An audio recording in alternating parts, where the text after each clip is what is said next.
राधे राधे, जय श्री कृष्णा। आप सभी को मेरे इस YouTube चैनल पर हार्दिक स्वागत है, अभिनंदन है। आज मैं आपको ये बताऊंगी कि किस तरह से आप परीक्षा की तैयारी करो कि टॉप पोजीशन पर पहुंचो। इसके लिए ज़रूरी नहीं है कि आपके पास खूब बुक्स हो, हमारे पास कोचिंग संस्थान हो। कई बच्चे पूछते हैं कि केवल किताब पढ़ करके मैडम क्या हम पास हो सकते हैं, क्या हम कंपटीशन निकाल सकते हैं? निकाल सकते हो 100%, कोई रोक नहीं सकता। इसके लिए कोचिंग जाने की कोई ज़रूरत नहीं होती है, बहुत किताबें लेने की बहुत ज़रूरत नहीं होती है। जो होती है हिम्मत, वो होती है हौसला की। आपके हौसले कितने बुलंद हैं, आप कितनी मेहनत और लगन से काम कर रहे हैं, यही तो आपके सफलता के मार्ग को प्रशस्त करता है। आप तो जानते हैं, खुद ही को कर बुलंद इतना, खुद ही को कर बुलंद इतना कि खुदा आकर तुमसे पूछे बता तेरी रजा क्या है। मतलब खुदा को आना पड़े, भगवान को आना पड़े। आप अपने आप को इतना हौसला रखिए, इतना आत्मविश्वास रखिए, इतना मेहनत कीजिए, सफलता आपके कदमों को चूमेगी। लोग आपके गले में फूलों के माला से आपको लाद देंगे, पथ पर आपके जगह जगह पुष्प बिखेरेंगे। इसके लिए आपको हौसला चाहिए, मेहनत करने की हौसला चाहिए। मैं कुछ नाम यहाँ गिनाऊंगी। अरुणिमा सिन्हा, नाम जानते होंगे, नहीं हो तो नेट पर जाके देख लेना। माउंट एवरेस्ट पर चढ़ करके झंडा फहराया अरुणिमा सिन्हा, जिनके पांव कट गए थे, आर्टिफिशियल पांव लगे, कृत्रिम पैर लगा करके उन्होंने माउंट एवरेस्ट को फतह किया। किसके बल पर? अपने हौसले के बल पर, पांव के बल पर नहीं। उनके अंदर आत्मविश्वास था, उनके अंदर हौसला था, और उस हौसले के बूते उन्होंने माउंट एवरेस्ट पर झंडा लहरा दिया। तो हमारे तो दोनों टांगे हैं। हम तो कहते हैं हम थक गए, हमारे पैरों में दर्द होता है, हमारे घुटने में दर्द होता है, हमारे कमर में दर्द होता है। अरे सारे दर्द को करो बाय बाय। सारे दर्द का इफेक्ट जो है ना, रिलेशन, कनेक्शन हमारे माइंड से होता है। माइंड को कहा कोई दर्द नहीं होता। अरुणिमा सिन्हा के बारे में आप देखना, नेट पर जाके देखना। उनके पैरों को चूहों ने कुतर रहा था, परेशान हो रही थी। जब डॉक्टर ऑपरेशन कर रहा तो वो उस समय होश करके कही कि डॉक्टर साहब मुझे आपको एक बात बतानी है। उन्होंने सारी किसके बदौलत? अपने हौसलों के बदौलत। हौसला जिंदा रखो।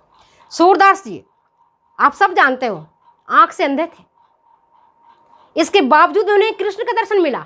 हमें और आपको तो मंदिरों में जाने के बाद भी कृष्ण का दर्शन नहीं मिलता है। हम प्रतिमा देखते हैं, मूर्ति उनके देखते हैं, चित्र उनके निहारते हैं।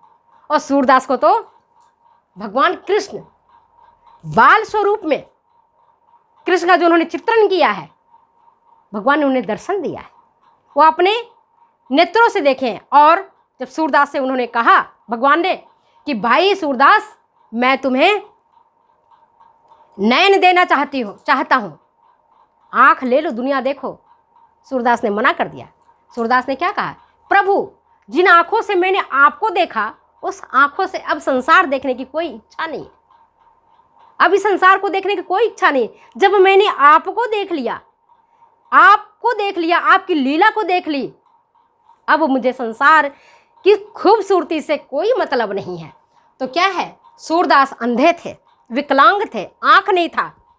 अध्यात्म के क्षेत्र में आप जानते हो सूरदास के दोहे पद आप सब पढ़े हैं। सुधाचंद्रन, बचपन में ही उनके कार दुर्घटना में उनके पैर कट गए, पैर गंवाना पड़ा। डांसर बनी, इतना बड़ा डांसर। आज हम सुधाचंद्रन के बारे में देख सकते हैं, जान सकते हैं, पढ़ सकते हैं। और छोड़ो, हमारे राष्ट्रपति, भूतपूर्व राष्ट्रपति कलाम साहब, जिनके बारे में आप जानते हो, गरीबी में जीवन जिया, अखबार बांटते थे भाई, अखबार, घर घर जाके अखबार बांटते थे साइकिल से। और वो बन गए अपने लगन और मेहनत के बूते मिसाइल मैन बन गए। नाम जानते हो आप, कलाम साहब की जो विद्वता है, कलाम साहब की जो सादगी है, वो हम सब किसी से नहीं छुपा हुआ है। जो उन्होंने समाज में एक समरसता दिया है, वो किसी से नहीं छुपा हुआ है।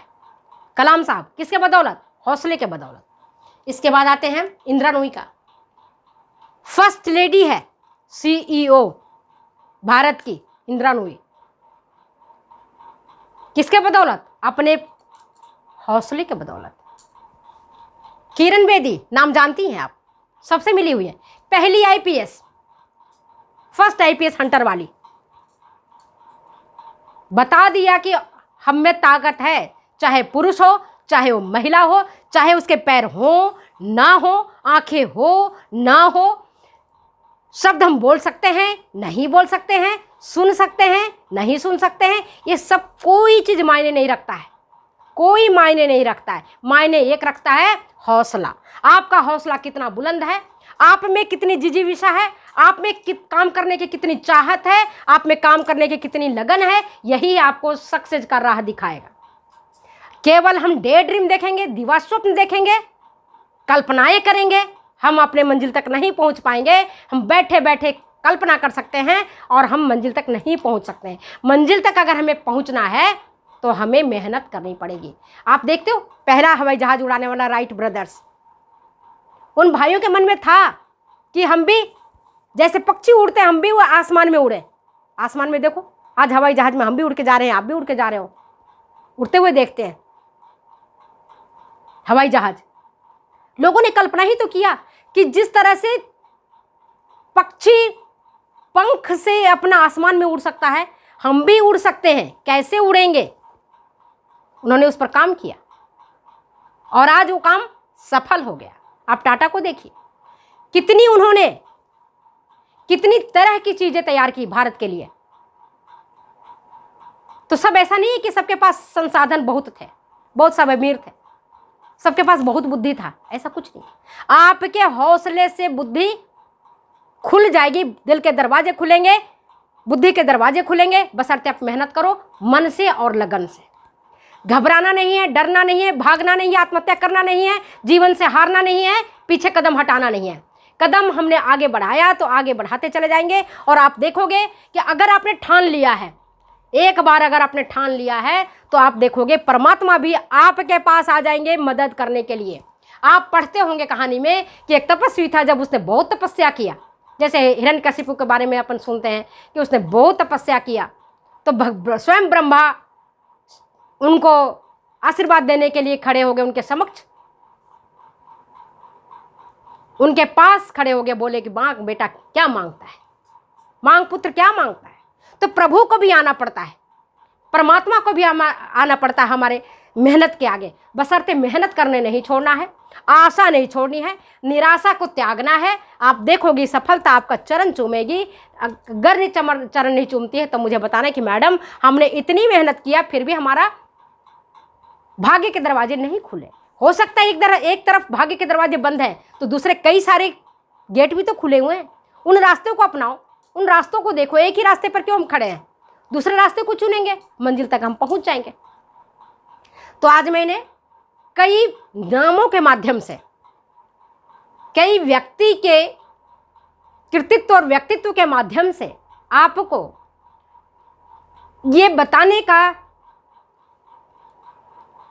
काम किया है कि किस तरह से एक व्यक्ति कम संसाधन के होते हुए, गरीब होते हुए, विकलांग होते हुए अपने लक्ष्य तक पहुंच करके अपने विकास का परचम संपूर्ण विश्व में लहराता है, जिसकी कृति युग युग तक चलती रहती है, जिनका जस फैलता है, जिनका गुणगान हम सब करते हैं और इतिहास उन्हें अमर बना देता है। तो हम भी अगर अपने आलस्य को त्याग करके कर्मठता की ओर आगे बढ़ेंगे तो वो दिन दूर नहीं कि जब हम अपने मंजिल को प्राप्त कर लेंगे।